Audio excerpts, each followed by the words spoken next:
The Galactic Council chamber fell silent when Ambassador Crixtel finished reading the report.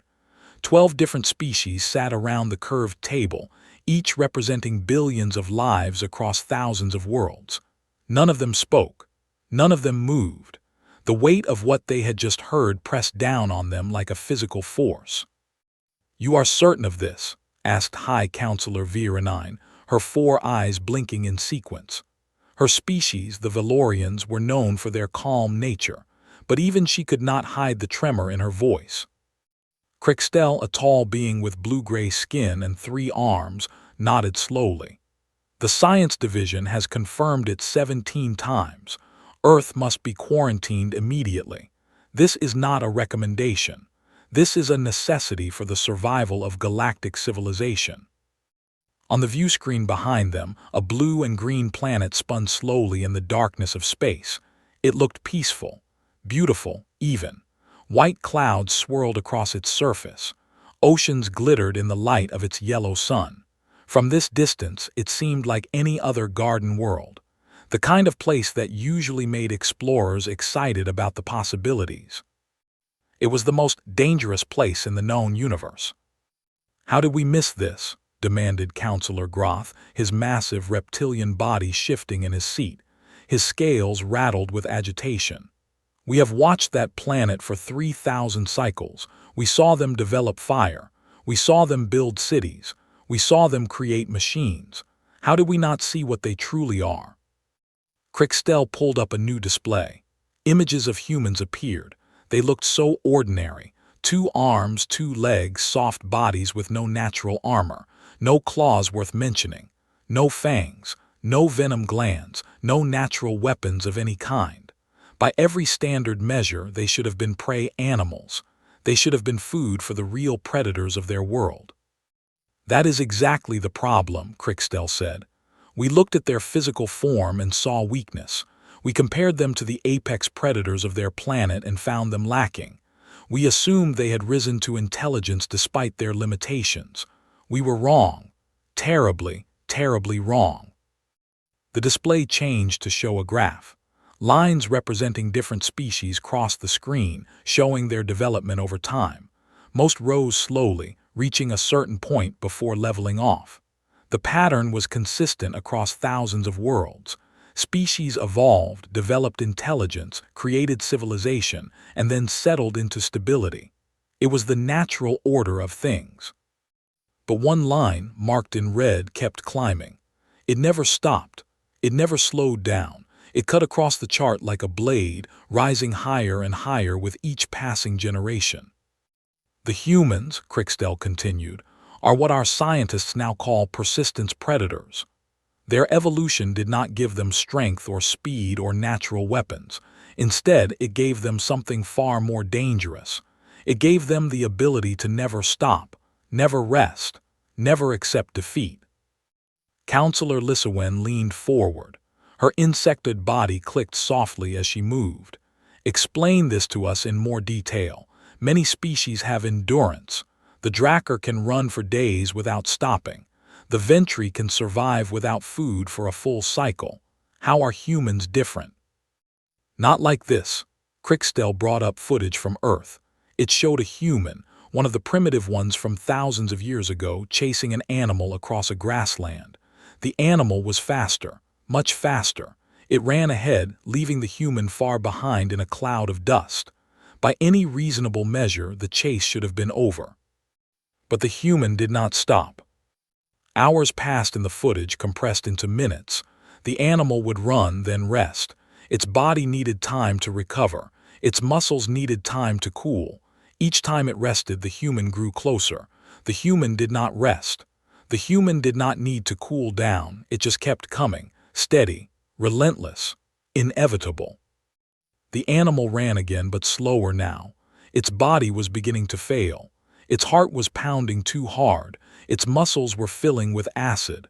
The human maintained the same steady pace. Not fast, not impressive, just constant, a pace it could hold forever. Finally, after what the footage indicated was many hours, the animal collapsed. It could run no more. Its body had simply given out. The human walked up to it calmly, not even breathing hard, and killed it with a simple tool, a sharpened rock, nothing more.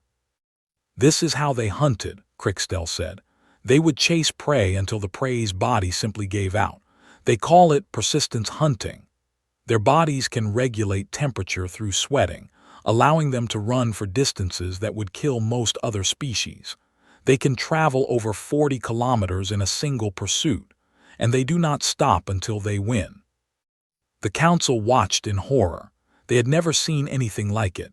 Most predators in the galaxy relied on ambush or speed or overwhelming force. They caught their prey quickly or they failed. None of them simply followed. None of them chased until their prey died of exhaustion. It was almost supernatural. Think about what this means, Crickstell said. Every other predator in the galaxy has a failure condition. If they miss the kill, they rest and try again later. The prey escapes, but humans have no failure condition. Once they start chasing, the only way to escape is to outlast them, and nothing outlasts a human. Nothing. Counselor Brexmar, a small being with fur that shifted colors based on emotion, had gone completely white. This is terrifying, but surely this is just about hunting. Civilization changes species. They must have moved beyond this primitive behavior. But that is not the worst of it, Crickstell said. His voice had grown quieter. The persistence, the refusal to stop, it did not stay limited to hunting. It became part of their very nature. It shaped everything they are. Their culture, their psychology, their approach to every problem they face. He showed them more images.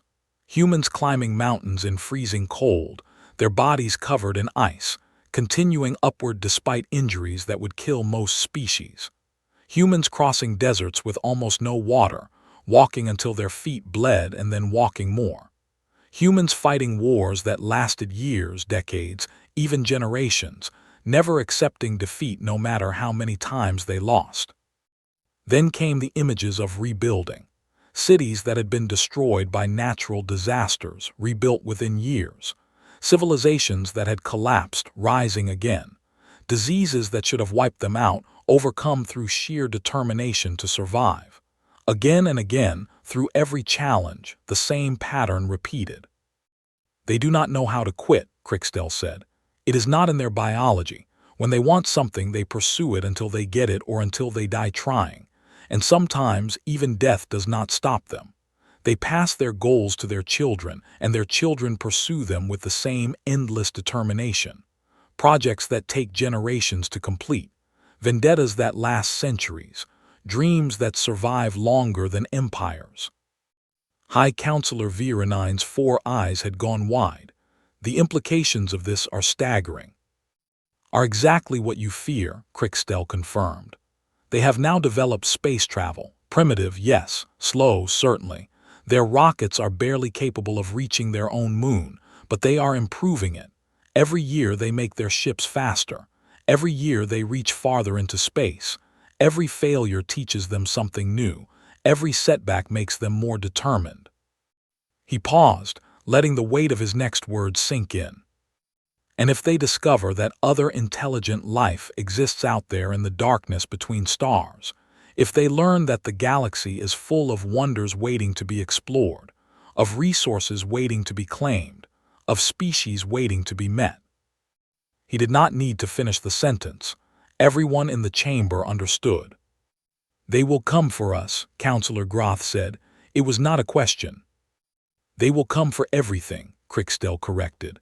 Not out of malice necessarily, perhaps out of curiosity, perhaps out of desire for resources, perhaps simply because we are there and they want to know what we are. But they will come.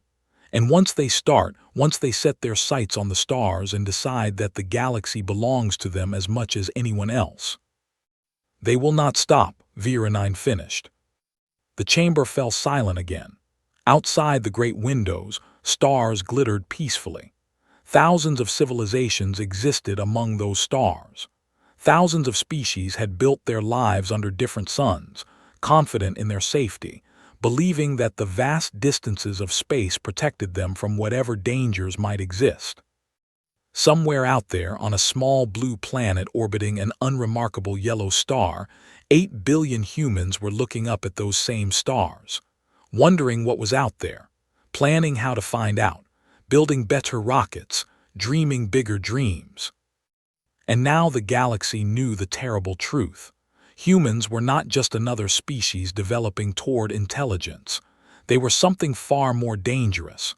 They were predators who had evolved to never, ever give up. They were a force of nature that could not be stopped, only delayed. The quarantine would need to be absolute. No species could make contact with Earth. No signals could be sent. No probes could be detected. The humans must believe they were alone in the universe for as long as possible. It was the only way to buy time. Because once they knew the truth, they would start hunting. And the galaxy had just learned that nothing, absolutely nothing, could escape a human hunt. The vote was unanimous. Earth would be quarantined. Humanity would be contained. And the Galactic Council would watch and wait and hope that they had made the right choice. 300 years later, the quarantine was failing. Not because the humans had broken through it, not because some foolish species had made contact. It was failing because the humans were doing exactly what Crickstell had warned about. They were not stopping. They were never stopping. Their first ships had been crude things, metal tubes pushed through space by chemical explosions. They barely reached their own moon, and even that had been a struggle.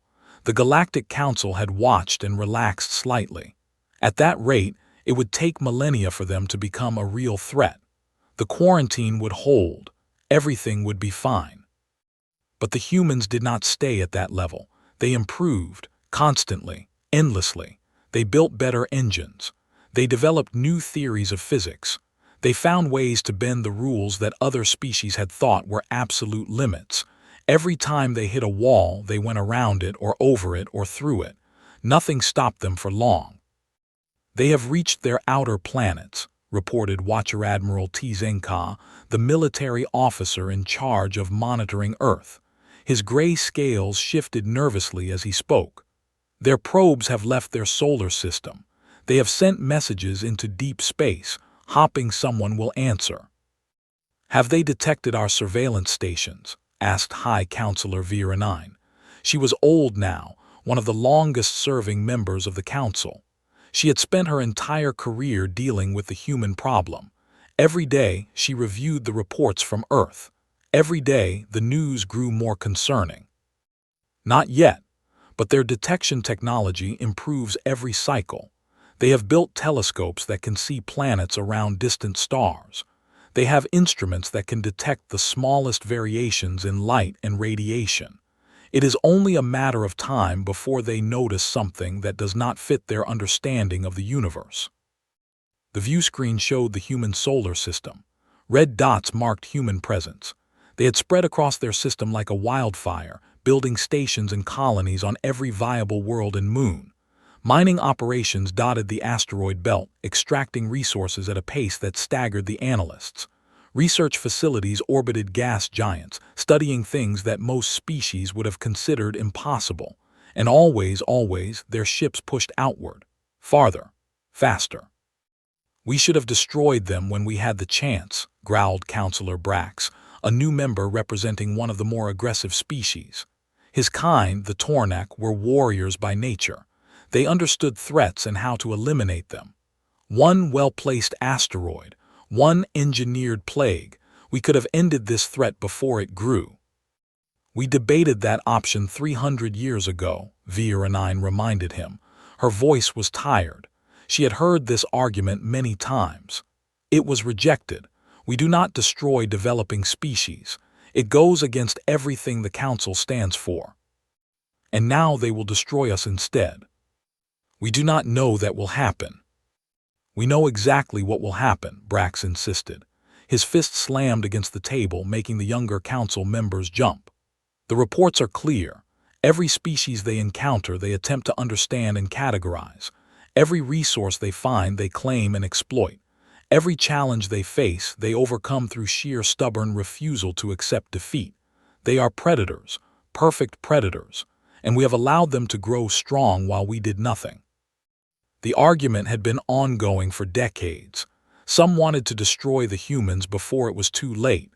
Others wanted to try making peaceful contact, hoping that the humans could be reasoned with. Still others wanted to maintain the quarantine, hoping it would be enough. None of them truly believed the quarantine would hold forever. They were simply afraid to face what came next. "There is another option," said a quiet voice. Ambassador Crickstell was very old now, ancient by the standards of his species.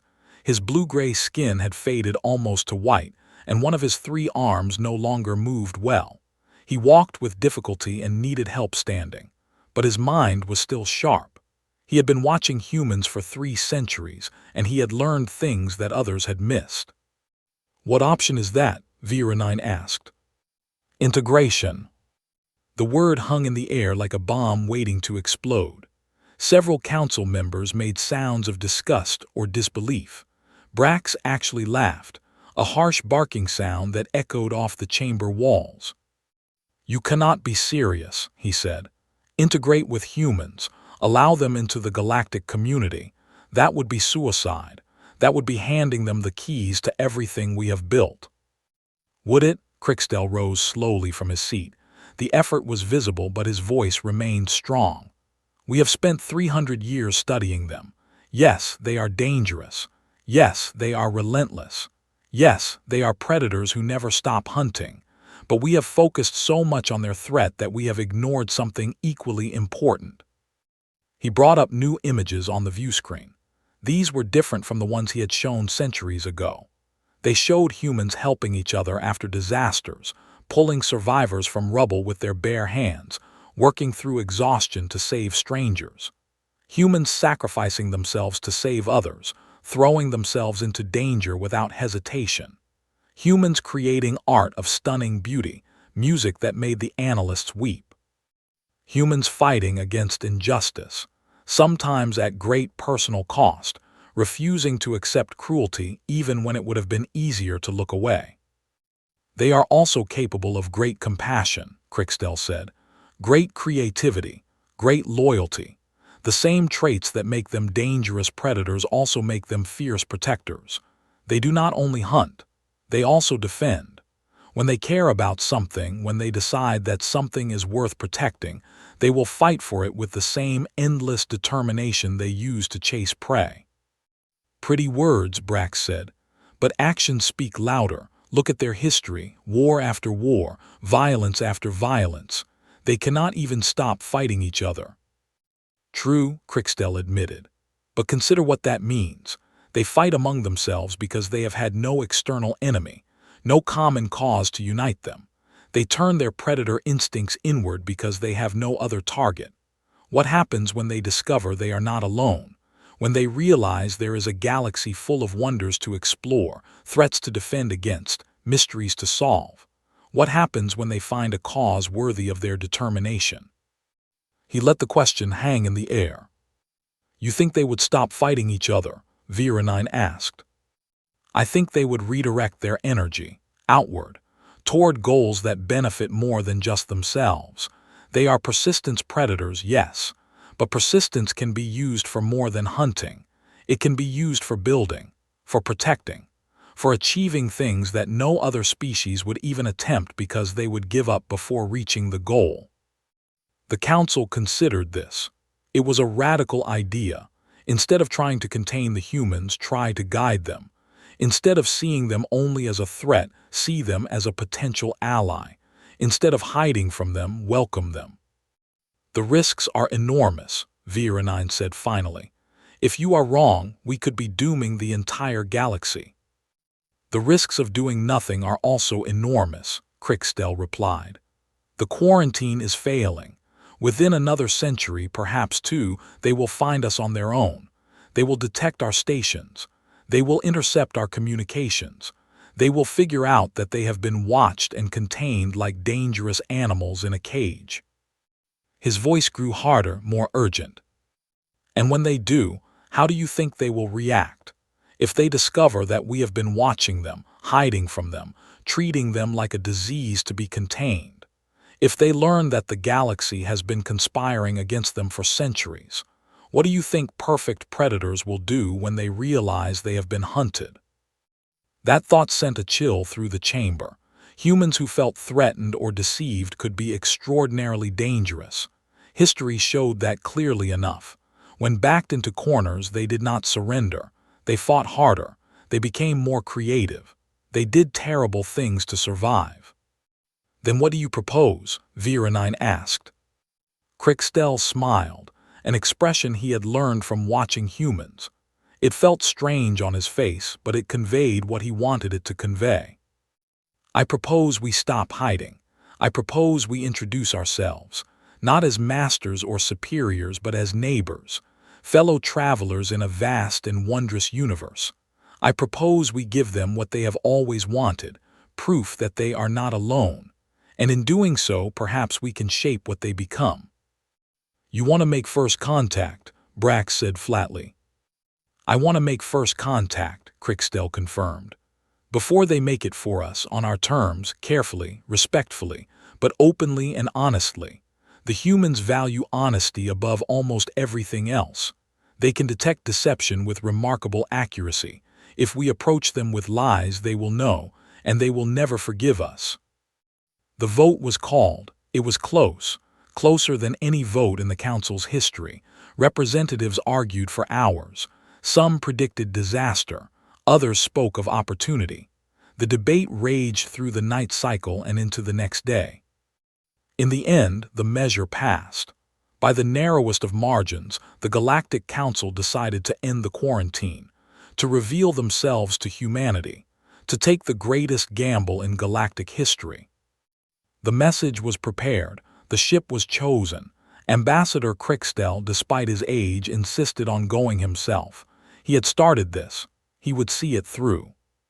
The Persistence Predators were about to learn they were not alone, and the galaxy would learn whether Crixtel's hope was justified. Captain Alina Rodriguez was having a very strange day. It had started normally enough. She had woken up in her cabin on the ISS Pathfinder, eaten her breakfast of reconstituted eggs and coffee, and reported to the bridge for her shift. The Pathfinder was on a routine survey mission to the outer edge of the solar system, mapping asteroids and testing new sensor equipment. Nothing exciting, nothing unusual. The kind of mission that built careers through steady competence rather than dramatic discoveries.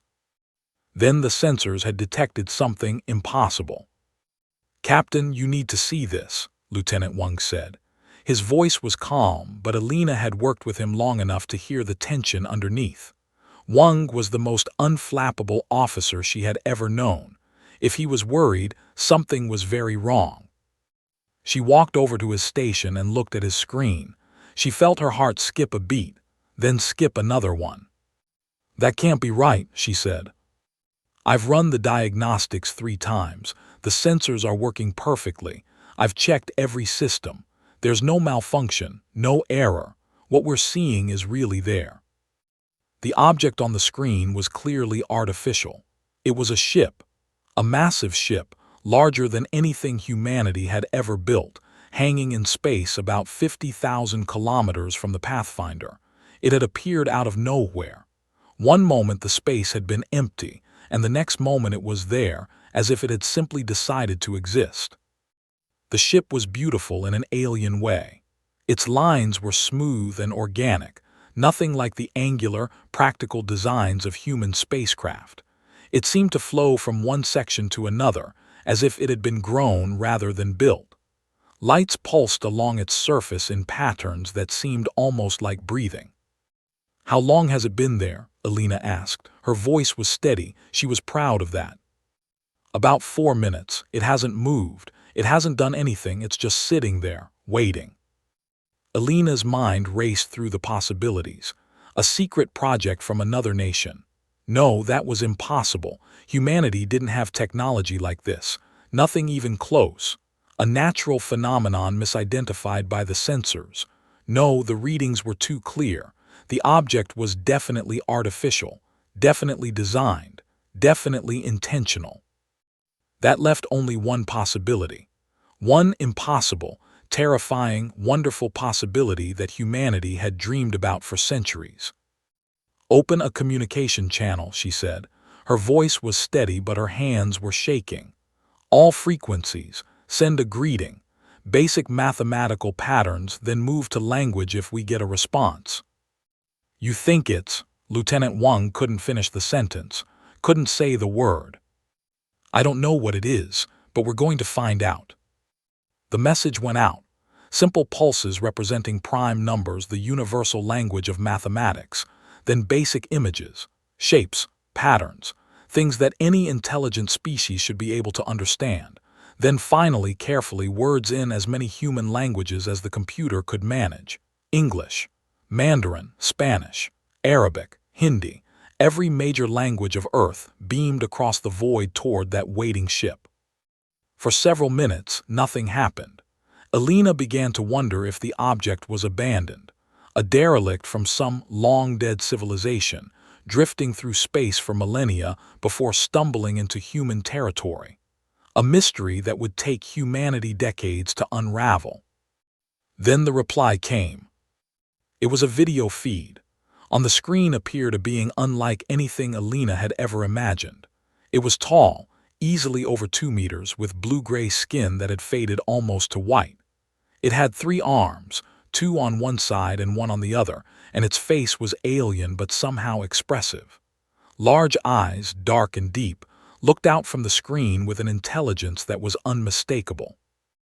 And when it spoke, the words were in perfect English. "Greetings, Captain Rodriguez. My name is Ambassador Crickstel. I represent the Galactic Council. We have been watching your species for a very long time, and now, at last, we believe it is time to talk." Alina stared at the screen. Behind her, she heard Lieutenant Wang make a sound that might have been a prayer or a curse. The rest of the bridge crew was silent, frozen in place. Some had tears streaming down their faces. Others were grinning like fools. All of them understood that the world had just changed forever. "You've been watching us," Alina finally said. "For how long?" 300 of your years in the current program. But we have been aware of Earth for much longer than that. Your planet was discovered by our explorers almost 10,000 years ago. 10,000 years, Alina's mind reeled. When humanity had been building its first permanent settlements, developing agriculture, taking the first steps toward civilization, aliens had been watching from above. Every step of human history had been observed. Every achievement, every failure. Why didn't you make contact? Crickstel's expression changed. It took Alina a moment to realize it was something like shame. She had never expected to see such a human emotion on an alien face. "Because we were afraid of you," he said. The conversation continued for hours. Crickstel explained everything. The quarantine, the fear, the debates that had raged for centuries. He was honest about all of it, hiding nothing, because he had learned that humans valued honesty above almost everything else. Alina listened, asked questions, challenged his assumptions, and slowly she began to understand why the galaxy had feared her species. "You're telling me that the entire galactic community has been hiding from us because we're too stubborn?" she asked at one point. "Not stubborn," Crickstel corrected. "Persistent. There is a difference. Stubborn implies irrationality. Persistence implies something else. It implies that when you set a goal, you do not stop until you reach it, no matter how long it takes, no matter what obstacles appear, no matter how many times you fail. And that's scary to you." "Terrifying. Most species give up. It is the natural way of things. They try, they fail, they move on to something else. But humans do not give up. You try, you fail, you try again, and again, and again, until you succeed or die. And even death does not always stop you. You pass your goals to your children and they continue the pursuit." Alina thought about that, about all the things humanity had achieved through sheer bloody-minded determination.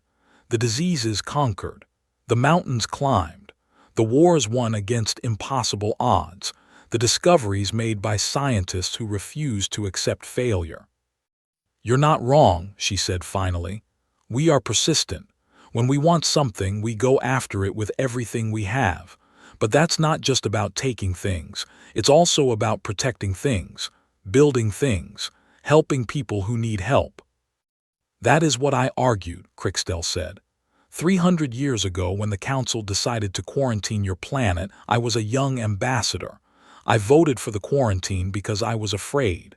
But I have spent my entire career watching your species, studying you, learning from you, and I have come to believe that your determination is not merely a threat. It is also a gift. What do you mean? Consider what you have accomplished in just 3 centuries. You have spread across your solar system. You have developed technology that approaches our own, despite having no external help. You have done things that our scientists said were impossible, and you have done it all while fighting among yourselves, with limited resources and with no guidance from more advanced civilizations. Imagine what you could accomplish if you were not alone, if you had access to the knowledge of 100 civilizations. If you had partners who could help you reach farther, faster. If you had a cause worthy of your incredible determination. Elena felt something shift in her chest. It was hope, a hope so large it was almost painful. You're offering us membership in your community, she said. I am offering you a chance. What you do with it is up to you. We cannot force you to be what we hope you will be. We can only offer you the opportunity and see what happens. Elena looked at the alien on her screen. At the ancient, tired, hopeful face of a being who had spent 3 centuries waiting for this moment. Then let's talk, she said. Tell me everything. The news of first contact spread across Earth like wildfire. Within hours, every government on the planet knew. The Pathfinder's communication had been intercepted by listening stations around the world, and there was no way to keep it secret. Within days, the entire human population had learned that they were not alone in the universe. The secret that the galaxy had kept for 10,000 years was out. Reactions varied wildly. Some people celebrated in the streets, laughing and crying and hugging strangers. Some panicked, convinced that invasion was imminent. Religious leaders struggled to incorporate this new reality into their beliefs. Scientists demanded more information. Politicians argued about what this meant for international relations. Through it all, Elena Rodriguez found herself at the center of everything. As the captain of the ship that had made first contact, she had become the most famous human in history. Everyone wanted to talk to her. Every news organization, every government, every scientist. Everyone wanted her opinion on what the aliens were really like. What she told them was simple. Crickstell seemed sincere. He seemed genuinely interested in peaceful contact. He had been honest about his species' fears and the centuries of quarantine, but he also seemed afraid, and that scared her more than anything else. What could possibly make an advanced alien civilization afraid of us? She asked during a private meeting with Crickstell on his ship. She had been invited aboard to continue the negotiations, and what she had seen had amazed her. Technology beyond anything humanity had imagined, art from 100 different worlds, and everywhere the sense of age, of civilizations that had been building and growing while humanity was still learning to farm. The ambassador considered the question carefully before answering. I will answer honestly, because I believe honesty is the foundation of any good relationship. But I warn you, you may not like what you hear. Tell me anyway.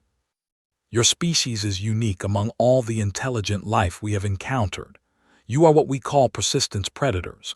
Your evolution gave you the ability to pursue goals without ever stopping, without ever giving up. It made you incredibly effective hunters on your home world, but it also made you incredibly effective at everything else. Every challenge you face, you overcome through sheer determination. Every obstacle, you eventually destroy or go around. Elena nodded slowly. That's why you were afraid, because we don't give up. Because you cannot give up. It is in your biology, your psychology, your very nature. When we first studied you, we saw a species that would pursue any goal until it was achieved, regardless of cost, regardless of time, regardless of obstacles.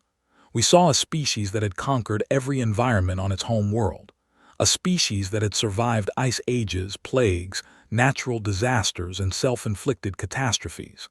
A species that kept growing, kept spreading, kept pushing outward no matter what. Crickstel paused. His three-armed gesture somehow conveyed both respect and fear. We saw a species that would eventually reach the stars, and when you did, nothing in the galaxy would be able to stop you from taking whatever you wanted. No distance was too far. No obstacle was too great. No defense was strong enough. You would simply keep coming, generation after generation, until you achieved your goals. Alina sat with that for a moment. She understood intellectually why that would be frightening, but she also felt a spark of something else. Pride, perhaps, or maybe just recognition. He was describing her species accurately. For better or worse, humans did not quit. "You're not wrong," she said finally. "We are stubborn. We don't give up easily. When we want something, we go after it with everything we have. But that's not just about taking things. It's also about protecting things. Building things, helping people who need help. We don't just hunt. We also defend. We also create. We also love." "That is what I argued," Crickstel said. "That is why I pushed for first contact. Because I have watched your species for 300 years and I have seen both sides of your nature. Yes, you are dangerous. Yes, you are relentless. But you are also capable of extraordinary kindness, extraordinary sacrifice, extraordinary beauty." He leaned forward, his expression intense. "Imagine what you could accomplish if you were not alone. If you had access to the knowledge of 100 civilizations. If you had partners who could help you reach farther, faster. If you had a cause worthy of your incredible determination." Alina felt that hope again, that almost painful sense of possibility. "You're offering us membership in your community," she said. "I am offering you a chance. What you do with it is up to you." The integration of humanity into the galactic community was not easy. It took decades of negotiation, adjustment, and careful diplomacy. There were setbacks. There were misunderstandings. There were moments when it seemed like the whole project would collapse into war. But it did not collapse, because every time there was a problem, humans threw themselves at it with their characteristic determination. They learned alien languages, memorizing vocabulary and grammar until they could communicate fluently. They adapted to alien customs, finding ways to bridge cultural gaps that had seemed impossible. They found common ground with species that seemed completely incompatible with them, discovering shared values and shared goals. And they started to explore. Human ships spread through the galaxy like seeds in the wind. They went everywhere. They investigated everything. They pushed into regions of space that other species considered too dangerous, too remote, too difficult. And they did not stop. 50 years after first contact, humanity had established colonies in 12 star systems. 100 years after first contact, that number had grown to over 100. 200 years after first contact, humans were found throughout the galactic arm, building, trading, exploring, and making friends with species that had never had contact with each other before. They were not conquerors, they were not destroyers, they were connectors, bridges between worlds that had been isolated for millennia. Where humans went, commerce followed, communication followed, understanding followed. The galaxy had feared the persistence predators. Now they were beginning to see what that persistence could build. The Vrex swarm had terrorized the galaxy for thousands of years. They were a collective intelligence, billions of organisms acting as one, consuming everything in their path. They did not negotiate. They did not communicate. They simply spread, devouring worlds and growing stronger with each conquest. No species had ever been able to stop them. The best anyone could do was evacuate before the swarm arrived and hope to rebuild somewhere else. When the swarm entered human space, they found something they had never encountered before. The first human colony to face them was called New Hope. It was a small world on the edge of explored space, home to about 3 million people. When the swarm ships appeared in orbit, the evacuation orders went out immediately. Ships were loaded. People were moved. Everything was done by the book. But not everyone left. A volunteer force of about 10,000 humans stayed behind. They knew they were going to die. They knew there was no way to defeat the swarm with the resources they had. But they stayed anyway, because staying bought time for the evacuation ships to escape. Every hour they held out was another hour for their families to reach safety. They fought for 3 days.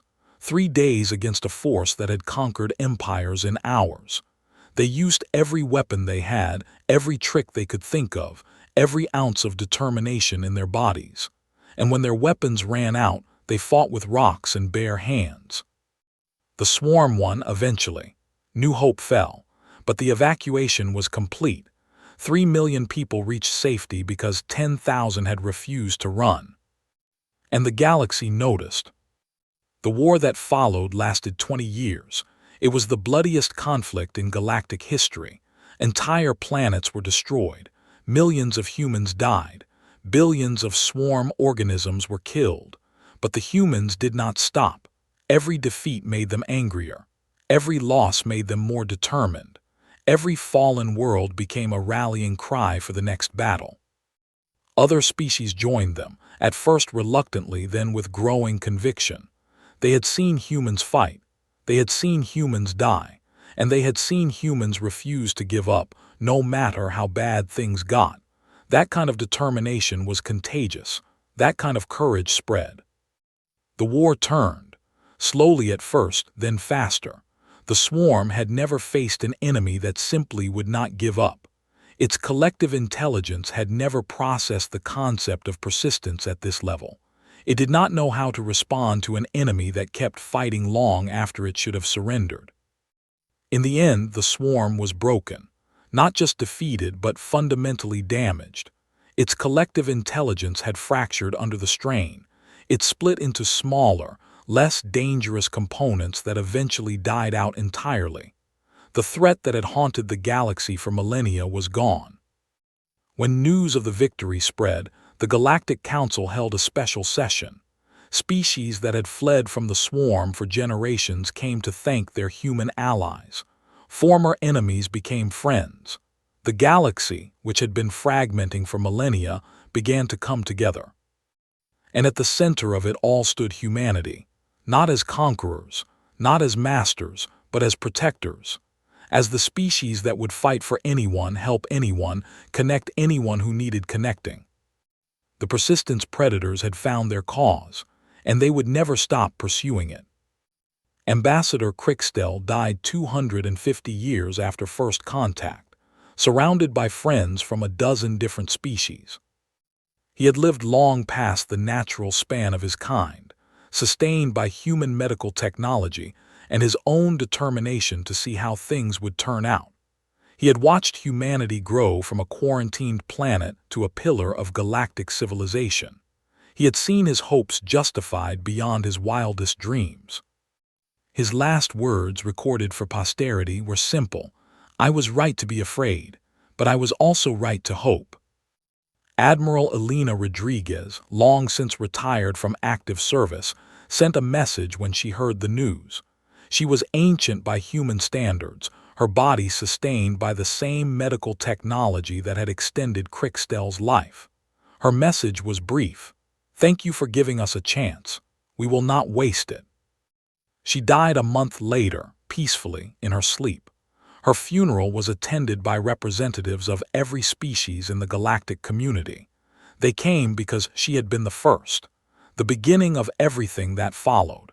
The human who had looked at an alien ship and chosen to say hello instead of running away. The story of humanity's integration into the galaxy was far from over. There were still challenges to face, still mysteries to solve, still threats to defeat. But the fear that had once defined the galaxy's relationship with Earth was gone, replaced by something else, something better. Respect, partnership, trust. And underlying it all, a simple understanding. When humans decide to do something, they do not stop. They keep pushing, keep fighting, keep building until they achieve their goal or die trying. It was what made them dangerous. It was also what made them invaluable. The quarantine was long forgotten. The warnings in the old records seemed quaint, almost silly. Earth was no longer a prison. It was a beacon, a symbol of what determination could accomplish. And human ships still flew outward, farther and farther, carrying that determination to the farthest reaches of the universe. Because that was what humans did. They explored, they connected, they protected, and they never ever stopped. New generations of humans grew up under alien stars, learning languages their grandparents had never heard, making friends their ancestors could never have imagined. They carried the persistence of their species with them wherever they went, applying it to building rather than conquering, to connecting rather than dividing, to helping rather than taking. And the galaxy grew stronger because of it. Problems that had seemed impossible were solved by humans who simply refused to accept that they couldn't be solved. Distances that had seemed uncrossable were crossed by humans who refused to accept that they were too far. Conflicts that had seemed eternal were ended by humans who refused to accept that peace was impossible. The Galactic Council, which had once debated whether to destroy humanity, now debated whether to expand human influence even further. The species that had once been quarantined was now essential. The predators that had once been feared were now protectors. It had taken 300 years, a terrible war, and countless acts of courage and sacrifice. But in the end, Ambassador Crickstell's gamble had paid off. The Persistence predators had become the galaxy's greatest defenders, and they would keep defending, keep building, keep connecting, until the stars themselves grew cold. That was the human way. And the galaxy was better for it. In the end, the story was not about fear. It was not about quarantine. It was not about predators and prey. It was about hope. The hope that the most dangerous things could also be the most helpful. The hope that persistence could be used for good. The hope that even the most frightening species could become the most valued friends. And that hope, like humanity itself, would never stop burning.